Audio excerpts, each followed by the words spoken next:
ರಾಜ್ಯ ಸರ್ಕಾರಗಳಿಗೆ ಧಿಕ್ಕಾರ ಧಿಕ್ಕಾರ. ಕೇಂದ್ರ ಹಾಗೂ ರಾಜ್ಯ ಸರ್ಕಾರಗಳಿಗೆ ಧಿಕ್ಕಾರ ಧಿಕ್ಕಾರ.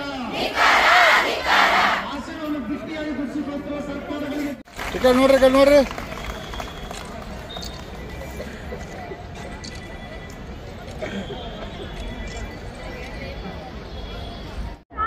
ಎಲ್ಲರಿಗೂ ನಮಸ್ಕಾರ. ಈ ದಿನ ನಮ್ಮ ಆಶಾ ಕಾರ್ಯಕರ್ತರು ತಮ್ಮೆಲ್ಲ ಬೇಡಿಕೆ ಇಟ್ಟು DC ಆಫೀಸ್ ಹತ್ರ ಮನವಿ ಕೊಡಕ್ಕೆ ಬಂದಿರುತ್ತಾರೆ.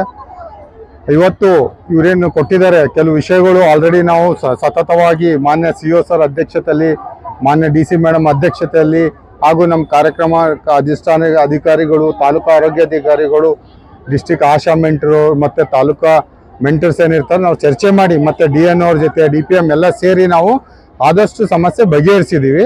ಕೆಲವೊಂದು ಇಶ್ಯೂಸ್ಗಳು PSC ಹಂತದಾಗೆ ಬಗೆಹರಿಸೋದಿದ್ದಾವೆ, ಕೆಲವು ತಾಲೂಕಾ ಆಸ್ಪತ್ರೆ ತಾಲೂಕಾ ಲೆವೆಲ್ಗೆ ಆಗವ, ಕೆಲವು ಜಿಲ್ಲಾ ಮಟ್ಟದದಾವ, ಕೆಲವು ರಾಜ್ಯ ಮಟ್ಟದದಾವ. ಅವ್ರಿಗೆಲ್ಲರೂ ನಾವು ಮನವರಿಕೆ ಮಾಡಿಕೊಟ್ಟಿವಿ. ಆದಷ್ಟು ಬೇಗ ನಿಮ್ಗೆ ಏನು ಸಮಸ್ಯೆ ಅದೋ ನಾವು ಬಗೆಹರಿಸ್ಕೊಡ್ತೀವಿ. ಕೆಲವೊಂದು ಕಾರ್ಯಕ್ರಮ ಮಾಡಿದಾಗ NCD ಸರ್ವೆ ಆಗಲಿ, TB ಸರ್ವೆ ಆಗಲಿ ಮಾಡಿದಾಗ ಕರೆಕ್ಟಾಗಿ ಅಕೌಂಟ್ ನಂಬರ್ ಕೊಟ್ಟರೆ ಅವರು ಹಾಕಿದ್ಮೇಲೂ ಒಂದೇ ನಂಬರ್ ಹೆಚ್ಚು ಕಡಿಮೆ ಆದರೆ ಒಬ್ರಿಗೆ ಹೋಗೋ ದುಡ್ಡು ಇನ್ನೊಬ್ರಿಗೆ ಹೋಗ್ಬಿಡ್ತದೆ. ಆಮೇಲೆ ಎಷ್ಟೋ ಲೈನ್ ಐಟಮು ಕರೆಕ್ಟಾಗಿ ಡಿಸ್ಪ್ಲೇ ಆಗಲಿಲ್ಲ ಅಂದ್ರೆ ಅವನು ದುಡ್ಡು ಬೇರೆ ಕಡೆ ಹೋಗೋ ಅವಕಾಶ ಇದೆ. ಅದಕ್ಕಾಗಿ ಇದರಿಂದ ಸಮಸ್ಯೆ ಆಗ್ತಾ ಇದ್ದಾವೆ. ನಾವು ಆದಷ್ಟು ಇವರಿಗೆ ಶೀಘ್ರವಾಗಿ ಬಗೆಹರಿಸ್ಕೊಡ್ತೀವಿ. ಆಮೇಲೆ ಇವೇನು ಕೊಟ್ಟಂಥ ಮನವಿಯನ್ನು ನಾವು ರಾಜ್ಯಕ್ಕೂ ಬರಿತೀವಿ. ಇದಾವೆ ಕೆಲವುಗಳು ಆದಷ್ಟು ಬೇಗ ಅಟೆಂಡ್ ಮಾಡೋಕೆ ಎಲ್ಲ ಆ್ಯಪ್ ಮುಖಾಂತರ ಮಾಡೋದಿದ್ದಾವೆ. ಸ್ವಲ್ಪ ಇಶ್ಯೂಸ್ ಆಗ್ತಾ ಇದ್ದಾವೆ. ನಾವು ಅದು ಬಗೆಹರಿಸೋಕೆ ಸತತ ಪ್ರಯತ್ನ ಇದ್ದೀವಿ. ನಾವೆಲ್ಲ ಕಾರ್ಯಕ್ರಮ ಅನುಷ್ಠಾನ ಅಧಿಕಾರಿಗಳಾಗಲಿ ಎಲ್ಲರೂ ಸೇರಿ ಮಾಡ್ತಾ ಇದ್ದೀವಿ. ಅದೇ ಟ್ಯಾಬ್ನು ಅದು ರಾಜ್ಯ ಮಟ್ಟಕ್ಕೆ ಬರ್ದಿದ್ದೀವಿ. ಅದ್ರಲ್ಲಿ ನೋಡೋಣ ಅವ್ರು ಕೊಟ್ಟರು ಅಂದ್ರೆ ನಾವು ಅವ್ರಿಗೆಲ್ಲ ಡಿಸ್ಟ್ರಿಬ್ಯೂಟ್ ಮಾಡ್ತೀವಿ. ಈಗ ಆಲ್ರೆಡಿ ಟ್ಯಾಬ್ PSC ಅವ್ರಿಗೆ ಕೊಟ್ಟಿದ್ದಾರೆ, CHO ಕೊಟ್ಟಿದ್ದಾರೆ, ಆಶಾದವ್ರಿಗೆ ಕೇಳ್ತಾ ಇದ್ದಾರೆ. ಯಾಕಂದ್ರೆ ಭಾಳಷ್ಟು ಆ್ಯಪ್ ಮುಖಾಂತರನೇ ಇವು ಅಪ್ಲೋಡ್ ಮಾಡೋದಿರ್ತದೆ. ಅದಕ್ಕಾಗಿ ಅವರು ಕೇಳ್ತಾ ಇದ್ದಾರೆ. ನಾವು ರಾಜ್ಯ ಮಟ್ಟಕ್ಕೆ ಬರೀತೀವಿ. ಸರ್ ನಮಸ್ಕಾರ, ನಾನು ಡಾಕ್ಟರ್ ಸಿದ್ದು ಪಾಟೀಲ್ ಅಂತೇಳಿ RCH ಅಧಿಕಾರಿಗಳು ಕಲಬುರಗಿ. ಇವತ್ತು ನಮ್ಮ ಗುಲ್ಬರ್ಗ ಜಿಲ್ಲೆ ಎಲ್ಲ ಆಶಾ ಕಾರ್ಯಕರ್ತರು ನಮ್ಮ ಜಿಲ್ಲಾ ಅಧಿಕಾರಿಗಳ ಸಮಾಗಮದಲ್ಲಿ ಅವರು ಒಂದು ಸತ್ಯಾಗ್ರಹ ಮಾಡ್ತಾ ಇದ್ದಾರೆ. ವಿಶೇಷವಾಗಿ ಈಗ ಆಲ್ರೆಡಿ ಅವರು ಬೇಡಿಕೆ ಕೊಟ್ಟಂಥ ಬೇಡಿಕೆಯಲ್ಲಿ ಆಲ್ರೆಡಿ ನಮ್ಮ ಜಿಲ್ಲಾ ಆರೋಗ್ಯ ಮತ್ತು ಕುಟುಂಬ ಕಲ್ಯಾಣ ಅಧಿಕಾರಿಗಳು 50% ಈಡೇರಿಸಿದ್ದಾರೆ. ಅದರಲ್ಲಿ ಕೂಡ ಒಂದಿಷ್ಟು ಮಿಸ್ಮ್ಯಾಚ್ ಆದಂಥ ಎಕ್ಸಾಂಪಲ್ ಹೇಳ್ಬೇಕಪ್ಪ ಅಂದರೆ ಅವರು IFSI ಕೋಡ್ ತಪ್ಪಾಗಿ ಕೊಟ್ಟಿರ್ತಾರೆ. ಅಕೌಂಟ್ ನಂಬರ್ದಾಗ 1-2 ನಂಬರ್ ಚೇಂಜ್ ಆಗಿಸಲಿಂದ ಒಂದು ದುಡ್ಡು ಸ್ವಲ್ಪ ವ್ಯತ್ಯಾಸದಿಂದ ಆಗಿರ್ತದೆ. ಅದಕ್ಕೆ ಇವ್ರ ಬೇಡಿಕೆ ಏನೇನು ಕೊಟ್ಟಿದ್ದಾರೆ ಅದು ಆದಷ್ಟು ನಾವಾಗಲಿ, ನಮ್ಮ ಜಿಲ್ಲಾ ಆರೋಗ್ಯ ಮತ್ತು ಕುಟುಂಬ ಕಲ್ಯಾಣ ಅಧಿಕಾರಿ ಆಗಲಿ, ನಮ್ಮ CO ಸರ್ ಮತ್ತು DC ಮೇಡಮ್ ಅವ್ರ ಸಂಗ ಡಿಸ್ಕಸ್ ಮಾಡಿ ಇಲ್ಲಿ ಆಗತಕ್ಕಂಥ ನಮ್ಮ ಜಿಲ್ಲೆಯಲ್ಲಿ ಆಗತಕ್ಕಂಥ ಎಲ್ಲ ಬೇಡಿಕೆಗಳು ನಾವು ಈಡೇರಿಸ್ತೀವಿ. ಮತ್ತು ಅದೇ ರೀತಿ ರಾಜ್ಯದಿಂದ ಏನು ಮಾಡ್ಬೇಕಂತಿರ್ತದೆ ಅದು ಕೂಡ ಸರ್ ಮುಖಾಂತರ ನಾವು ಒಂದು ಲೆಟ್ರ್ ಬರೆದು, ಮೇಡಮ್ ಮುಖಾಂತರ ಲೆಟ್ರ್ ಬರೆದು ಅದು ಆದಷ್ಟು ಶೀಘ್ರದಲ್ಲಿ ಈಡೇರಿಸ್ತೀವಿ ಸರ್.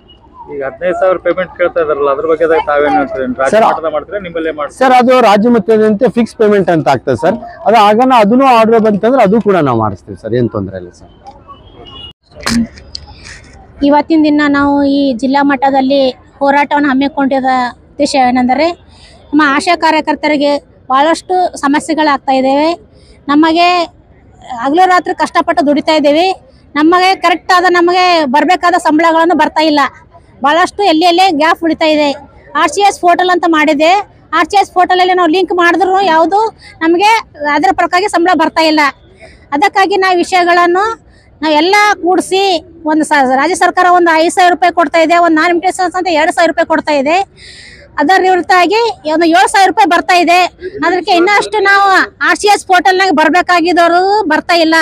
ಅದಕ್ಕೆ ನಾವು ಕೇಳ್ತಾ ಇದ್ದೇವೆ ಸರ್ಕಾರಕ್ಕೆ, ಎಲ್ಲ ಸೇರಿಸಿ ನಮ್ಗೆ 15,000 ರೂಪಾಯಿಯನ್ನು ತಿಂಗಳಿಗೆ ಕೊಡಬೇಕು ವೇತನ ಅಂತಿಸಿಂದ ನಾವು ಸರ್ಕಾರಕ್ಕೆ ಕೇಳ್ತಾ ಇದ್ದೀವಿ. ಆಗಲೇ ನಾವು ಇವಾಗ ಎಲ್ಲ ಆಶಾ ಎಲ್ಲ MLAಗಳಿಗೆ ಕೂಡ ನಾವು ಮನೆ ಪತ್ರ ಕೊಟ್ಟಿವಿ. ಎಲ್ಲ ನಮ್ಮ ಗುಲ್ಬರ್ಗ ಜಿಲ್ಲೆಗಳ ಬರುವಂಥ ಶಾಸಕರಿಗೆ ಕೂಡ ನಾವೆಲ್ಲ ಮನೆ ಪತ್ರ ಸಲ್ಲಿಸ್ತೀವಿ. ಈಗ ಬೆಳಗಾವಿ ಅಧಿವೇಶನದಲ್ಲಿ ನಮ್ಮ ಆಶಾ ಕಾರ್ಯಕರ್ತರ ಪರವಾಗಿ ಅವರು ಮಾತಾಡ್ಬೇಕಂತ ನಾವು ಹೇಳಿದೆವು. ಆದರೆ ಈ ಮಟ್ಟ ನಾವು 15,000 ರೂಪಾಯಿ ಬೇಡಿಕೆಗಳನ್ನು ಇಟ್ಟುಕೊಂಡಿದ್ದೆವು. ಮುಂದಿನ ದಿನ ಜನವರಿ 7 ತಾರೀಕಲ್ಲಿ ನಾವು ಬೆಂಗಳೂರು ಹೋರಾಟಗಳನ್ನು ಮಾಡ್ತಾ ಇದ್ದೀವಿ. ಈ ಬೆಂಗಳೂರು ಹೋರಾಟ ಏನು ಮುಖ್ಯವಾಗಿ ನಮಗೆ ಬೇಡಿಕೆಗಳನ್ನು ಪೂರ್ತಿ ನಮಗೆ ಈಡೇರಿಸುತ್ತಾನ ನಾವು ಅಲ್ಲಿಂದ ಬರಂಗಿಲ್ಲ ಅನಿರ್ದಿಷ್ಟ ಹೋರಾಟವನ್ನು ಇಟ್ಕೊಂಡಿದ್ದೀವಿ. ಸಾಕಷ್ಟು ನಮಗೆ ರಜೆಗಳು ಸಿಗಂಗಿಲ್ಲ. ನಾವು 12 ಗಂಟೆ 24 hours 7 ಬಾರ್ ನಾವು ಕೆಲಸಗಳನ್ನು ಮಾಡ್ತೀವಿ, ನಮಗೆ ರಜೆಗಳು ಇಲ್ಲ. ಆಮೇಲೆ ನಮಗೆ ಒಂದು ಸರ್ಕಾರ ನೌಕರಿಗಳ ಕೂಡ ಅಂತ ಪರಿಗಣಿಸಬೇಕು, ಇಲ್ಲಾಂದ್ರೆ ಕಾರ್ಮಿಕರಂತ ಪರಿಗಣಿಸಬೇಕು. ಎಲ್ಲ ಸರ್ಕಾರ ನೌಕರಿಗಳಿಗೆ ನಿವೃತ್ತ ಆದ್ಮೇಲೆ ಹೆಂಗ್ ಕೊಡ್ತಾರ ಆ ತರ ನಮಗೂ ಕೊಡ್ಬೇಕಂತ ನಾವು ಸರ್ಕಾರಕ್ಕೆ ಇಡ್ತಾ ಇದ್ದೀವಿ. ನಾವು ಜಿಲ್ಲಾ ಅಧ್ಯಕ್ಷ ಶಿವಲಿಂಗಮ್ಮ ನಂದೂರ್.